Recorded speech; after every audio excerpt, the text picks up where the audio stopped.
Ça remonte loin, ça doit. C'est la conjugaison de deux passions qui n'ont rien à voir avec ce qu'on va voir d'ailleurs. Il y a d'un côté le Japon, et puis de l'autre côté, bon, la cathédrale de Chartres. Alors le Japon, parce que je suis complètement passionné par le Japon, j'avais envie de faire des bols japonais en raku. Vous voyez, des choses un peu brutes, un peu rustiques, mais très, très recherchées. Alors j'ai fait un stage du raku. Et puis, pendant ce stage du raku, en fin de compte, je n'ai pas fait de bol japonais. J'ai simplement redécouvert la terre. J'avais travaillé la terre un petit peu quand j'étais au métier d'art. Mais depuis, je n'avais jamais touché à ça. Et là, j'ai redécouvert la terre. Cette espèce de matière un peu douce au toucher d'ailleurs, qu'on peut tripoter. Ça, c'est le plaisir des mots, moi, de faire de la pâte à modeler. Ça doit être remonté à loin, ça. Et puis, quand j'étais môme, je traversais en permanence, matin, midi et soir, la cathédrale pour aller à l'école. Parce que c'était le chemin le plus court pour aller à l'école. Je passais par le transept nord, je sortais le portail nord, je sortais au portail sud, et je faisais ça comme ça 3 fois par jour. Et c'était quand même impressionnant cette traversée de la cathédrale, parce qu'à l'époque, les vitraux n'avaient pas été nettoyés, elle n'avait pas été repeinte en blanc comme elle est maintenant. C'était très sombre, et c'était quand même impressionnant, un peu mystérieux. Et il y avait un halo de lumière, c'était les cierges allumés autour de la Vierge Noire. Et ça m'impressionnait beaucoup, surtout cette Vierge Noire. Pourquoi noire? Ça me donnait un petit côté un peu sévère, un peu... Et puis le temps a passé, mais l'intérêt pour les Vierges Noires est resté. Et une fois que j'ai eu retrouvé la terre, je me suis dit, oh, allez, je vais faire une Vierge Noire. Et puis j'en ai fait une. En fin de compte, ça s'est très bien passé. Tout de suite, je me suis senti à l'aise là-dedans.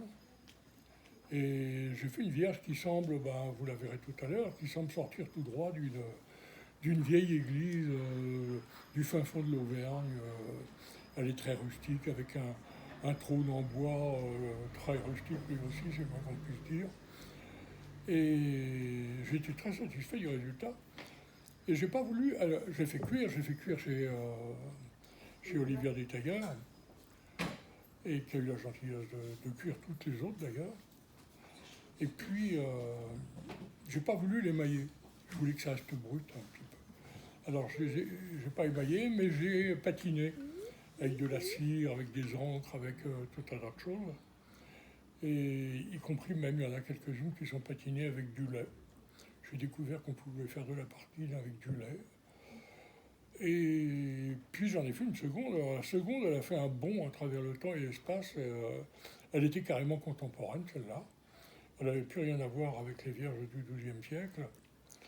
Et j'ai continué ma petite série comme ça, mais en gardant toujours une des caractéristiques des vierges noires d'origine, c'est-à-dire les vierges en majesté du XIIe siècle, c'est-à-dire qu'il n'y a aucun affect. Les vierges ne sont pas souriantes ou bienveillantes, ou le bébé n'est pas un charmant poupon, elle n'a aucun affect sur les visages, et le bébé, l'enfant, lui, c'est pas un bébé, c'est un petit homme.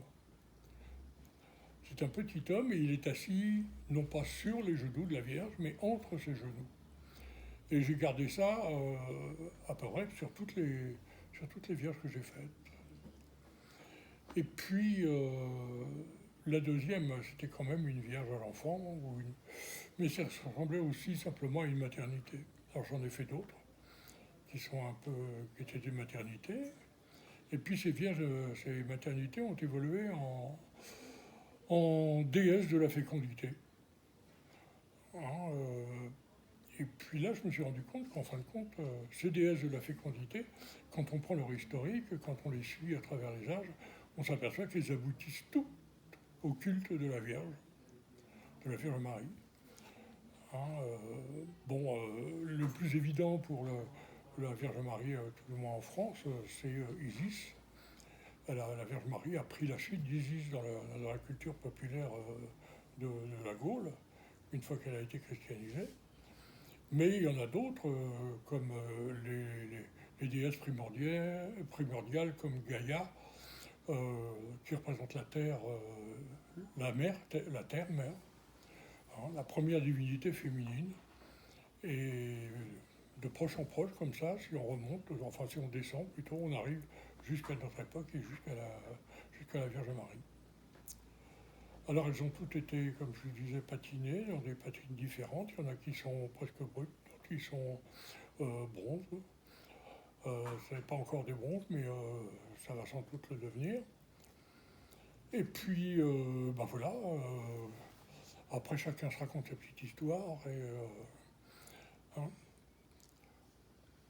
J'espère que vous allez être satisfait de votre visite, que vous allez retrouver un petit peu ce que je viens de vous raconter.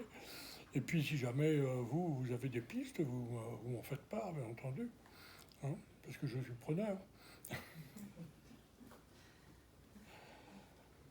Voilà. Enfin, je vous remercie d'être là. Preneur du déjeuner.